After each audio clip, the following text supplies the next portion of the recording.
Welcome to Falcon Excel Academy. मैं हूं केवल विजय और मैं आज आपको एमएस एक्सेल का लेक्चर नंबर 65 पढ़ाने जा रहा हूं। आज हम बात करेंगे कि हम डेट ऑफ बर्थ में से हमने डे को किस तरह से एक्सट्रैक्ट करना है। जैसे फ़र्ज़ कीजिए कि हमारे पास ये डेट ऑफ बर्थ है और उसके बाद इस डेट ऑफ बर्थ में यहाँ पे हमारे पास 8 देखिए यहाँ पे 9 अगस्त और 1998 की डेट ऑफ बर्थ है हमारे पास। तो यहाँ पे हमने 9 अगस्त को कौन सा दिन था, तो इसके लिए हमने यहाँ पे देखिए ये फॉर्मूला मैंने अप्लाई किया तो यहाँ पता चला कि संडे का दिन था।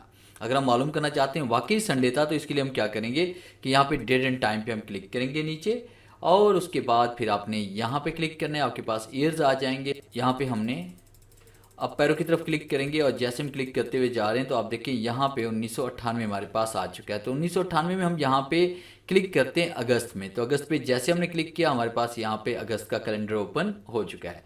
तो हम 9 तारीख को देखते हैं कि हमारे पास क्या आता है। जैसे मैंने 9 पे क्लिक किया तो आप देखिए यहाँ पे संडे था और नीचे भी आपको यहाँ पे संडे नज़र आ रहा है। इसी तरह से अगर हम यहाँ पे डेट चेंज करते हैं, फर्स्ट कीजिए मैंने यहाँ पे डेट ऑफ बर्थ चेंज की, मैंने यहाँ पे 07 कर लिया, फिर उसके बाद यहाँ पे मैंने टाइप कर लिया 02 और उसके बाद 1999 मैं टाइप कर रहा हूँ। जैसे मैंने एंटर प्रेस किया तो यहाँ पे देखिए फ्राइडे शो हो रहा है। तो देखिए खुद ब खुद डे यहाँ पे आपका शो हो रहा है। तो ये फॉर्मूले के जरिए किस तरह से हमने करना है आज हम इसके बारे में डिटेल से पढ़ने वाले हैं। तो लेक्चर स्टार्ट करने से पहले हमेशा की तरह यही कहूँगा कि अगर आज की इस वीडियो से कुछ आप सीख पाएँ, कुछ आप न्यू लर्न कर पाएँ तो इस वीडियो को लाइक और शेयर ज़रूर कर दीजिएगा। तो स्टार्ट करते हैं आज का लेक्चर। तो एक छोटा सा फॉर्मूला हम यहाँ पे राइट करते हैं। तो आपने यहाँ पे क्लिक किया, क्लिक करने के बाद इज इक्वल टू राइट करेंगे और आपने यहाँ पे लिखना है टेक्स्ट। जैसे हम टेक्स्ट राइट करते हैं तो आप देखिए नीचे लिस्ट हमारे पास यहाँ पे फॉर्मूलाज की ओपन हो रही है। तो सबसे ऊपर टेक्स्ट लिखा आ रहा है जो हाईलाइट है, आपने यहाँ पे टैब का यूज़ करना है तो आपका फॉर्मूला यहाँ पे ऐड हो जाएगा। फिर उसके बाद आपने उस सेल के अंदर क्लिक करना है जिस सेल के अंदर आपने डेट ऑफ बर्थ को राइट किया हो, यानी ये वाला सेल। फिर उसके बाद यहाँ पे आपने कॉमा देना है, फिर उसके बाद शिफ्ट के साथ आपने इन्वर्ट कॉमा देना है और 4 मरतबा आपने यहाँ पे डी टाइप करना है। Invert comma close and bracket close, चाहे स्मॉल लेटर में टाइप करें चाहे कैप्स लॉक में आप इसे टाइप करें तो आपका जवाब दुरुस्त ही आएगा। जैसे हम एंटर प्रेस करेंगे तो यहाँ पे देखिए फ्राइडे आपका आ चुका है। अब उसके बाद यहाँ पे डेट ऑफ बर्थ अगर हम चेंज करते हैं, फर्स्ट कीजिए मैंने यहाँ पे चेंज कर ली, यहाँ पे 02 एंड 25 1984 और जैसे मैं एंटर प्रेस करेंगे तो यहाँ पे देखिए हमारे पास यहाँ पे सैटरडे इसमें आ रहा है। अगर तसल्ली करना चाहते हैं तो दोबारा यहाँ पे क्लिक करते हैं, क्लिक करने के बाद आपने यहाँ पे ईयर्स पे क्लिक करना है और उसके बाद फिर यहाँ पे क्लिक करते हुए हमने इसमें 1984 पे।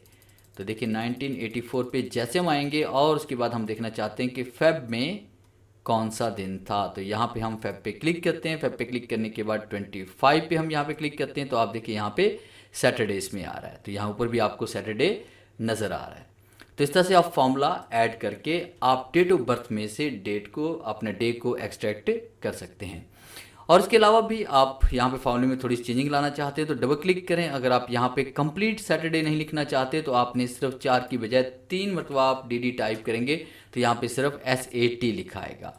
और उसके अलावा अगर आपने यहाँ पे डे को अलग करना है तो आपने सिर्फ डी टाइप करना है तो सिर्फ आपकी डेट ही अलग होगी यहाँ पे 25।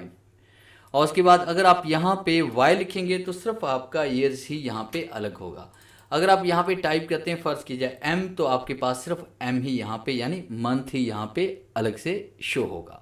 तो इस तरह से हम यहाँ पे डेट ऑफ बर्थ में से डे को भी एक्सट्रैक्ट करवा सकते हैं, उसके बाद डेट को भी करवा सकते हैं, मंथ को भी करवा सकते हैं और ईयर्स को भी अलग से शो करवा सकते हैं।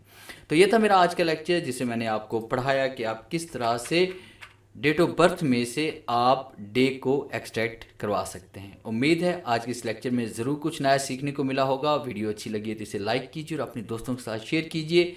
मिलते हैं हम नेक्स्ट लेक्चर में, तब तक के लिए गुड बाय।